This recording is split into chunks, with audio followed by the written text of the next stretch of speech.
ಯುವತಿಯರು ಯಾವ್ದಾದ್ರು ಒಬ್ಬರು ಆತ್ಮಹತ್ಯೆ ಮಾಡ್ಕೊಂಡು ಮಾಡೋಂಥ ಪ್ರಯತ್ನ ಪಟ್ಟು ಏನಾರು ಅನಾಹುತ ಆತ ಅಂದರೆ ಅದಕ್ಕೆ ಈ ಸರ್ಕಾರದ ಮುಖ್ಯಮಂತ್ರಿ ಸಮಾಜ ಕಲ್ಯಾಣ ಇಲಾಖೆ ಮಂತ್ರಿ ಮಾದೇವಪ್ಪನೇ ಕಾರಣ ಪೊಲೀಸರು ಅವ್ರ ಮ್ಯಾಗೆ ಚಾರ್ಜ್ ಶೀಟ್ ಹಾಕ್ಬೇಕಾಗತ್ತೆ. ಇನ್ನು ಹೆಚ್ಚಿನ ಬೆಂಬಲ ಕೊಟ್ಟರೆ ಅದು ತಿರುವು ಮುರು ಏನಾಗ್ತದೆ ನೀವೆಲ್ಲ ನಮ್ಮ ಜೊತೆಗಿರ್ರಿ.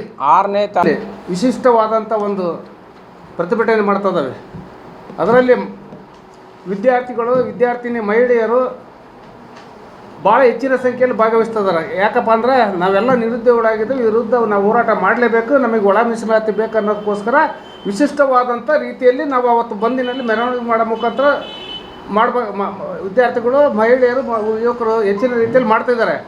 ಆ ಸಂದರ್ಭದಲ್ಲಿ ಏನಾದರೂ ಯುವತಿಯರು ಯಾವ್ದಾದ್ರು ಒಬ್ಬರು ಆತ್ಮಹತ್ಯೆ ಮಾಡ್ಕೊಂಡು ಮಾಡೋಂಥ ಪ್ರಯತ್ನ ಪಟ್ಟು ಏನಾರು ಅನಾಹುತ ಆತ ಅಂದರೆ ಅದಕ್ಕೆ ಈ ಸರ್ಕಾರದ ಮುಖ್ಯಮಂತ್ರಿ ಸಮಾಜ ಕಲ್ಯಾಣ ಇಲಾಖೆ ಮಂತ್ರಿ ಮಾದೇವಪ್ಪನೇ ಕಾರಣ ಪೊಲೀಸರು ಅವ್ರ ಮ್ಯಾಗೆ ಚಾರ್ಜ್ ಶೀಟ್ ಹಾಕ್ಬೇಕಾಗತ್ತೆ.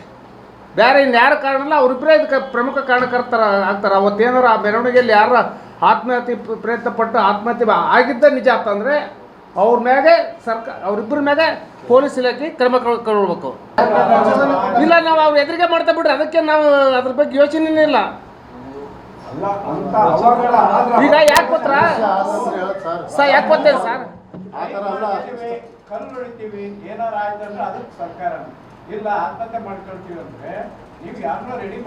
ನಾವ್ ಯಾರಿಗೆ ರೆಡಿ ಮಾಡಿಲ್ರಿ, ನಮ್ಮ ನೋವು ಅದು ನಾವು ಯಾರಿಗೆ ರೆಡಿ ಮಾಡೋದಿಲ್ರಿ. ಬಾಬು ಅವರೇ ಕೇಳಿ ಒಂದೇ ನಿಮಿಷ ಹೇಳ್ತಾರೆ, ನಾವು ಯಾರಿಗೆ ಪ್ರಚೋದನೆ ಕೊಡೋದಿಲ್ಲ.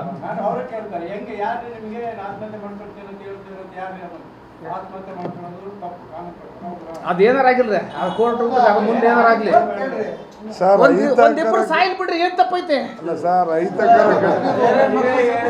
ನಮ್ಮ ಅಕ್ಕ ಕೇಳೋದಕ್ಕೋಸ್ಕರ ಹೋರಾಟ ಮಾಡಿ ಸಾಯಿಲ್ ಜಾಟ್ನಾಗ ಏನ್ ಮಾಡಿದ್ರು ಹರಿಯಾಣದಲ್ಲಿ?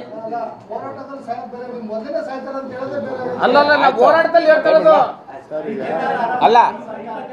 ಒಂದ್ ನಿಮಿಷ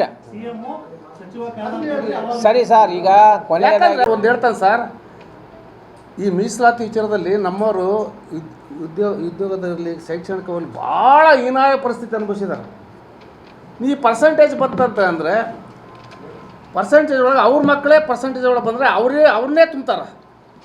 ನಮ್ಮವ್ರು ಓದೋದ್ರಲ್ಲಿ ಸ್ವಲ್ಪ ವೀಕ್ ಇರೋದಕ್ಕೋಸ್ಕರ ನಮ್ಮದು ಪರ್ಸೆಂಟೇಜ್ ಕಡಿಮೆ ಇರೋದಕ್ಕೋಸ್ಕರ ಎಲ್ಲ ಲಾಭನೂ ಬೇರೆ ಜನಾಂಗದವರೇ ಉಪಯೋಗ ತಗೊಂತದಾರೆ. ಎಸ್ ಸಿ ಒಳಗೆ ನೀವು ಎಲ್ಲಾರ ಹೋಗ್ರೆ ಕ್ಲಾಸ್ 1 ಕ್ಲಾಸ್ 2 ಒಂದೊಂದು ಇದ್ರಾಗ ಹೋದ್ರೆ 10-12 ಜನ ಅವ್ರು ಇರ್ತಾರೆ, ನಮ್ಮವ್ರು ಒಬ್ರು ಇರ್ತಾರೆ.